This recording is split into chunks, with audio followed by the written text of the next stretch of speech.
गरमागरम ओल्या हरभऱ्याची पातळ भाजी। नमस्कार, अन्नपूर्णा रेसिपीमध्ये तुमचं स्वागत आहे। आज आपण गावरान पद्धतीत तुमच्या आणि माझ्या आवडती हरभऱ्याची पातळ भाजी किंवा ज्याला गरगटी भाजी म्हणतात ती भाजी कशी करायची ते पाहणार आहोत। थंडीचे दिवस चालू झाले किंवा हिवाळा चालू झाला की बाजारामध्ये भरपूर प्रमाणात हिरवीगार टवटवीत अशी हरभऱ्याची भाजी येते। वर्षातून एकदाच आपल्याला ही भाजी पाहायला मिळते, खायला मिळते। हिवाळ्याच्या वेळेस किंवा थंडीच्या वेळेस ही भाजी नवीन काहीतरी वेगळं म्हणून आपण ही भाजी करत असतो। चला तर मग वेळ न करता रेसिपीला सुरुवात करूया। हरभऱ्याच्या भाजीमध्ये भरपूर प्रमाणात हरितद्रव्य किंवा फायबर असल्यामुळे ते आपल्या शरीरासाठी भरपूर प्रमाणात पाहू शकताय। हरभऱ्याची गरगटी भाजी बनवण्यासाठी मी साधारणतः अर्धी पाव हरभरा भाजी घेतलेली आहे। हिरवीगार अशी टवटवीत हरभरा भाजी घेतलेली आहे। तर तुम्ही पाहू शकताय इथे काही भाजी आपल्या रानातली भाजी असेल तर थोडीशी कोवळी असते आणि खरं तर गरगटी भाजी करायची म्हटलं तर कोवळी भाजीचीच करतात। पण शहराच्या ठिकाणी आपण ज्या ठिकाणी राहतो त्या ठिकाणी व्यवस्थित अशी कोवळी भाजी मिळत नाही। त्यामुळे आपण जशी भाजी बाजारात मिळते त्याच भाजीची गरगटी भाजी कशी करायची ते पाहणार आहोत।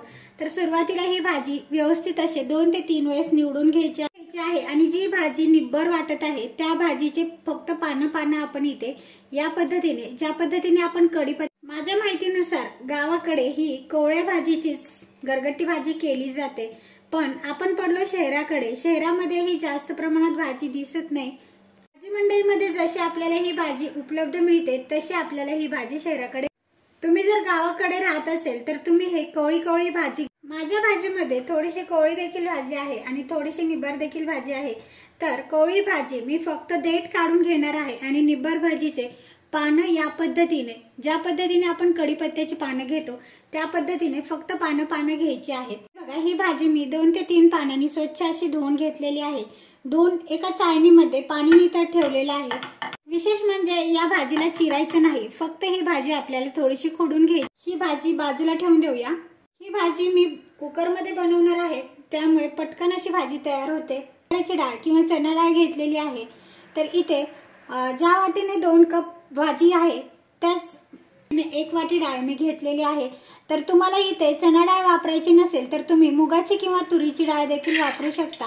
ही डाळ मी 2 तासासाठी पाण्यामध्ये भिजत त्याच वाटीने इथे पाव कप किंवा 50 ग्रॅमच्या प्रमाणात कच्चे शेंगदाणे घेतलेले आहेत। तुम्हाला जर इथे शेंगदाणे आवडत नसेल तर तुम्ही शेंगदाणे न घालता देखील ही भाजी तयार करून घेऊ शकता।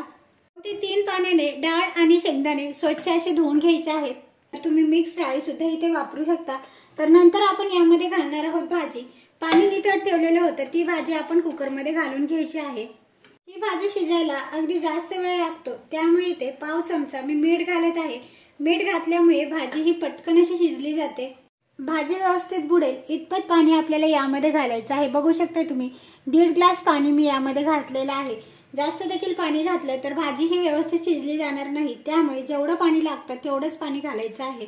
तुम्ही जर कुकरऐवजी कढईमध्ये भाजी शिजवत असाल तर सुरुवातीला मोठ्या आचेवरती भाजीला उकळी काढून घ्यायची आहे। मध्यम आचेवर अर्धवट झाकण लावून ही भाजी शिजवून घ्यायची आहे। हे बघा इथे कुकरच्या 6 शिट्ट्या झालेल्या आहेत। तर मी इथे गॅस बंद करून घेणार आहे। एक 5 ते 6 मिनिटांमध्ये कुकर थंड करून घ्यायचा आहे। नंतर झालेला आहे तर आपण चेक करणार आहोत भाजी शिजलेली आहे का ते। झाकण काढून बघूया। हे पहा, तुम्ही पाहू शकता इथे भाजी ही छान अशी शिजलेली आहे पूर्ण।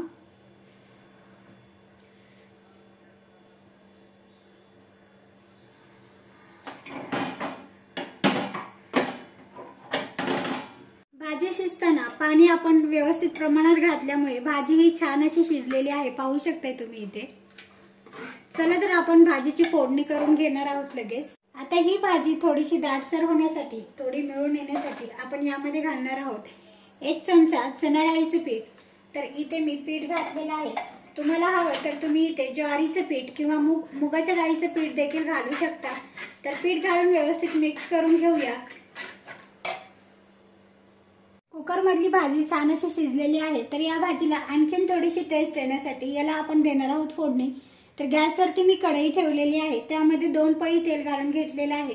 तेलाची पळी छोटी आहे त्यानुसार मी 2 पळी तेल घालून घेतलेलं आहे।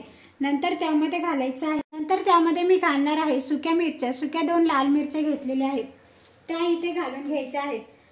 सुक्या लाल मिरच्या छान अशा लालसर तळून घ्यायच्या आहेत. नंतर यामध्ये घालायचं आहे लसूण, मिरची आणि थोडंसं जिरं. ओबडधोबड असं वाटण करून घेतलेलं आहे ते घालायचं आहे. व्यवस्थित असं मिक्स करून घ्यायचं आहे. व्यवस्थित असं मिक्स करून घ्यायचं आहे तेलामध्ये. मध्यम आचेवर एकदम कुरकुरीतपणा येईपर्यंत आपण हे वाटण छान असं परतून घ्यायचं आहे.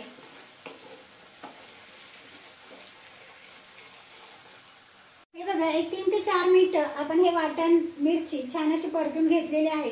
नंतर त्यामध्ये घालणार आहोत पाव चमचा हळद. भाजीला रंग छान येण्यासाठी मी इथे पाव चमचा हळद घातलेली आहे.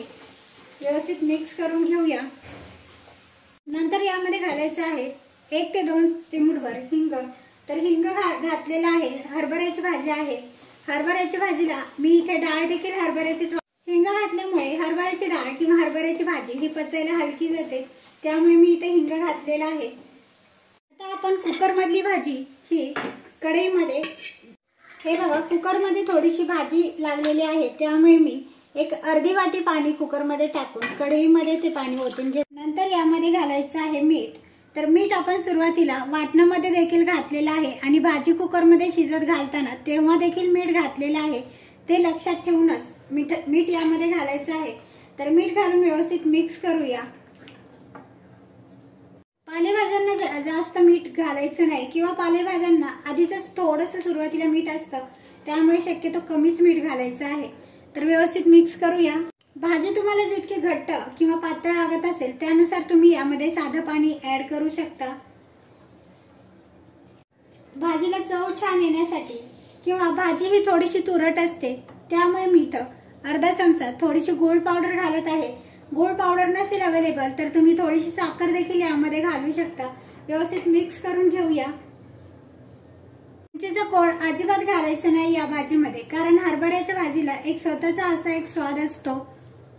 चिंचेचा कोळ घातल्यामुळे जो हरभऱ्याच्या भाजीचा स्वाद असतो तो नष्ट होतो, कमी होतो. त्यामुळे अजिबात यामध्ये चिंचेचा कोळ घालायचा नाही.